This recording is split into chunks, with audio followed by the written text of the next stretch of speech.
This is the seventh question जो पूछा गया था from polity in prelims 23 examination. इस क्वेश्चन को हमने क्लास में डिस्कस किया था। देख लेते हैं क्या क्वेश्चन है। In India which one of the following constitutional amendment act was widely believed to be enacted to overcome the judicial interpretations of fundamental rights। Options क्या है? First amendment, 42nd, 44th and 86th।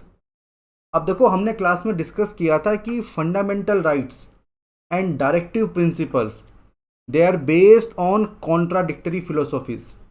Because जो fundamental rights हैं वो primacy देते हैं to individual rights, whereas DPSP में primacy is given to rights of society.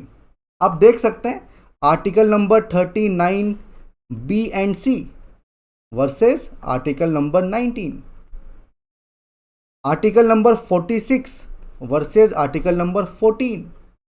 तो ये कॉन्फ्लिक्ट देखा जा रहा था। And in 1951 Champakam Dorairajan case, इसमें सुप्रीम कोर्ट ने ये कहा कि in case of any conflict between fundamental right and DPSP, fundamental rights prevail करेंगे। Why? Because under 32 it is the constitutional duty of supreme court कि वो उनको इन्फोर्स करे, दे आर जस्टिशिएबल। तो प्राइमेसी किसको मिलेगी? फंडामेंटल राइट्स को। और इसीलिए फिर फर्स्ट अमेंडमेंट एक्ट लाया जाता है 1951 में।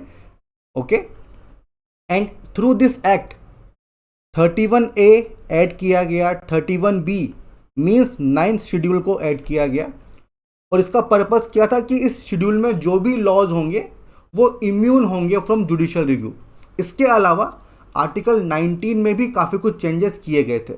तो the correct answer is first amendment act, and this was discussed in our foundation course class. And यहाँ पे we are also attaching the in depth discussion जो हुआ था in our foundation course class, आप उसको देख सकते हैं। इसी बीच we have one very important case, that is state of Madras versus Champakam Dorairajan case of 1951। ये टाइम बहुत इंपॉर्टेंट है। यहाँ पे गवर्नमेंट क्या चाह रही थी? डीपीएसपी 46 को प्रमोट करना चाह रही थी थ्रू रिजर्वेशन, ताकि उनका एडवांसमेंट हो जाए। But since fundamental rights are enforceable and under article 32 it is the duty of the judiciary कि वो आपके राइट्स को प्रोटेक्ट करें।